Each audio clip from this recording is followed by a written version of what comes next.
আমি এখন এসেছি বাংলাদেশের উত্তর পূর্বের সর্বোচ্চ শেষ সীমা অর্থাৎ 0 পয়েন্ট বাংলাবান্ধায়। আমার পেছনে ভারতের সীমান্ত শুরু আর এখানে বাংলাদেশের সীমান্ত শেষ, মাঝখানের অংশটা হচ্ছে 0 পয়েন্ট। আজকে আমার দর্শনার্থী ঢুকার অনুমতি না থাকার কারণে এখানে এসে আমাদের দাঁড়াতে হলো। বাংলাবান্ধা হচ্ছে বাংলাদেশের সাথে ভারত সহ নেপাল এবং ভুটানের সংযোগস্থল। এই পথ দিয়ে নেপালে যাওয়া যায়, এই পথ দিয়ে ভুটানে যাওয়া যায়, তবে ভারতের অনুমতি ছাড়া যাওয়া যায় না। সাম্প্রতিক সময়ে রাজনৈতিক পট পরিবর্তনের কারণে ভারতের সাথে বাংলাদেশের কূটনৈতিক এবং রাজনৈতিক টানাপোড়েন চলছে। এই কারণে সীমান্তে স্থলবন্দর দিয়ে যে পণ্য পরিবহন সেটা প্রায় বন্ধ বললেই চলে। আমি যেটুকু জানতে পেরেছি, বিগত আওয়ামী লীগ সরকারের সময় যে সমস্ত পণ্যের এলসি খোলা হয়েছিল শুধুমাত্র সে সমস্ত পণ্যই এই স্থলবন্দর দিয়ে যাওয়া আসা করছে, নতুন করে কোনো পণ্য এদিক দিয়ে যাওয়া আসা হচ্ছে না।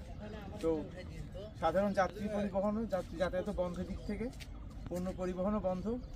আমরা পাশে কিছু ইন্ডিয়ান ট্রাক দেখতে পাচ্ছি, এরা শুধুমাত্র পাথর অথবা অন্যান্য উপকরণগুলো ইন্ডিয়া থেকে এখানে নিয়ে আসে।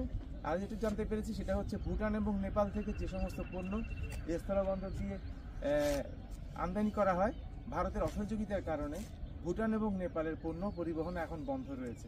তো মোট কথা আপাতত এই বাংলাবান্ধা স্থলবন্দরটি যতটুকু কার্যকর হওয়ার কথা ছিল সেটুকু এই মুহূর্তে প্রায় অকার্যকর, এবং এটি মূলত এই মুহূর্তে একটি স্থবিরতা চলছে। যাই হোক, বহুদিন থেকে ইচ্ছে ছিল, টার্গেট ছিল যে এই বাংলাবান্ধা সীমান্তে এসে বাংলাবান্ধা সীমান্তের শেষ পয়েন্টটা দেখে যাব। বাংলাদেশের 0 পয়েন্ট, অর্থাৎ বাংলাদেশের মানচিত্রতে যদি খাড়াখাড়িভাবে আমরা মাপতে যাই তাহলে বাংলাদেশের সর্বোচ্চ দীর্ঘতম স্থান হচ্ছে এই বাংলাবান্ধা সীমান্ত। আমি যদি টেকনাফ থেকে তেঁতুলিয়ার বাংলাবান্ধা ধরি, এটির দৈর্ঘ্য হচ্ছে সম্ভবত 980 কিলোমিটার। তার মানে টেকনাফ থেকে এখানে 980 কিলোমিটার দূরত্ব, এবং সেই দূরত্বে এসে আমি আজকে বাংলাবান্ধা দেখে যাচ্ছি। তো আজকে আমার অভিজ্ঞতা অন্যরকম। ভোর হয়ে গেছে, খুব সকাল হয়ে গেছে, প্রচণ্ড কুয়াশা না থাকলে, রৌদ্রোজ্জ্বল হলে হয়তো ইন্ডিয়ার গেটটি আর সুন্দর করে দেখা যেত। এই হচ্ছে আমার অনুভূতি।